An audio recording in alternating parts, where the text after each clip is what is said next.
Everyone in your life has an opinion about renting versus buying. And almost none of them have actually done the math. Your parents will tell you renting is throwing money away. Your uncle will tell you real estate always goes up. Your coworker just bought a house and now genuinely cannot stop talking about it. Here's the problem. Almost nobody in these conversations is actually comparing the real numbers. So let's do that, with one specific example, and see what actually happens over 30 years. Let's say you're choosing between two paths with a $500,000 house. Path 1. You buy it. 20% down payment. That's $100,000 out of your pocket immediately. You take a 30-year mortgage on the remaining $400,000 at a 6% interest rate. Path 2. You rent an equivalent home for $2,000 a month. And you invest that same $100,000 down payment into a simple index fund instead. Let's start with buying, because this is where most people stop calculating. They see the monthly mortgage payment, roughly $2,400, and they compare it directly to rent, and think, great, it's basically the same cost. It is not the same cost. Not even close. First, there's the interest. On a 6%, 30-year loan, you don't actually start paying down much of the actual house value for years. In the first year alone, out of that $2,400 monthly payment, roughly $2,000 of it is pure interest. Money that vanishes into the bank's pocket and builds you zero equity.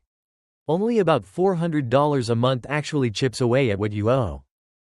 Then there's property tax. Depending on where you live, this can run 1 to 2% of the home's value every single year. On a $500,000 house, that's $5,000 to $10,000 a year. Gone. Forever. Regardless of whether your mortgage is paid off or not. Then there's maintenance. The real, unavoidable kind. Roofs need replacing. Water heaters die at the worst possible moment. HVAC systems fail in the middle of summer. Financial planners generally estimate 1 to 2% of the home's value per year in maintenance costs. That's another $5,000 to $10,000 annually that a renter simply never has to think about. Add homeowner's insurance, which is typically higher than renter's insurance. Add closing costs when you bought the place. Usually 2 to 5% of the purchase price. Gone the moment you signed the papers. Add the fact that if you ever sell, you'll pay another 6% or so in realtor commissions. When you actually add all of this up, that $2,400 mortgage payment quietly becomes closer to $3,500 a month in true cost. Once you include taxes, maintenance, and insurance, suddenly it's not looking quite as close to that $2,000 rent as it seemed at first glance. Now here's the part almost nobody calculates. The opportunity cost of that $100,000 down payment. If you rent instead, and you take that same $100,000 and put it into a simple index fund earning a historical average of about 7% annually after inflation. Here's what happens over 30 years.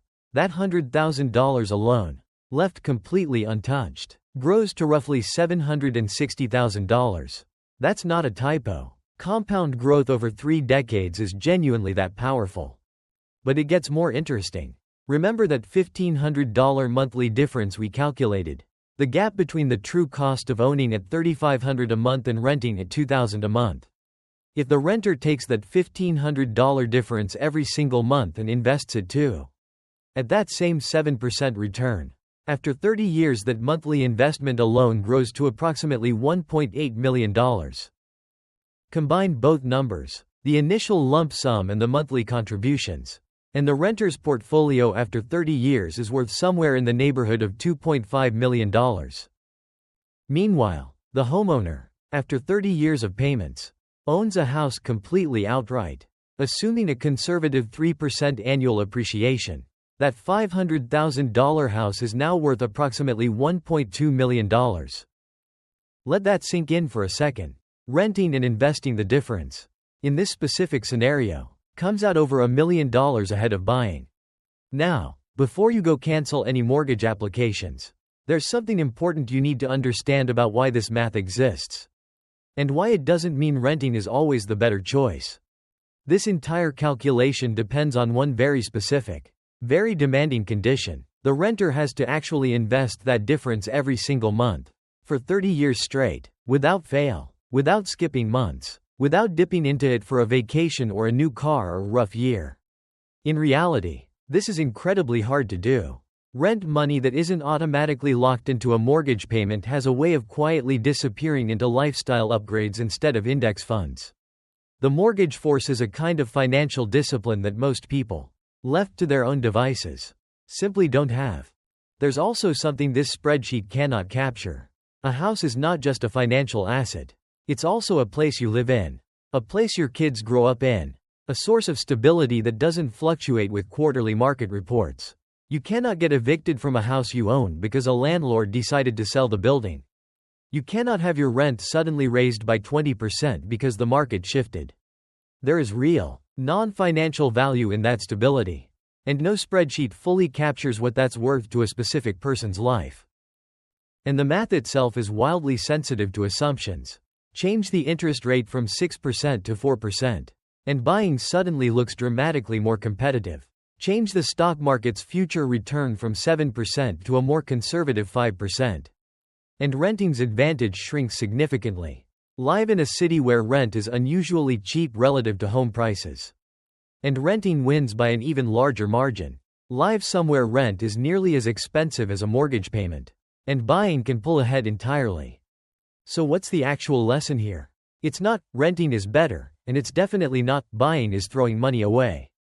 Despite what you've probably heard at a family dinner table at some point.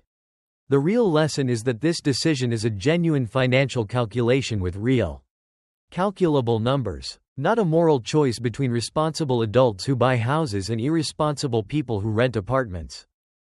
If you're going to buy, do the actual math for your specific city, your specific interest rate, and your specific timeline, instead of assuming it's automatically the smart, adult decision because that's what you've always been told. And if you're going to rent, the numbers only work in your favor if you're honest enough with yourself to actually invest that difference every single month. Not just tell yourself you will and then never quite get around to it. The house you live in was never the real question. The real question was always what you do with the difference.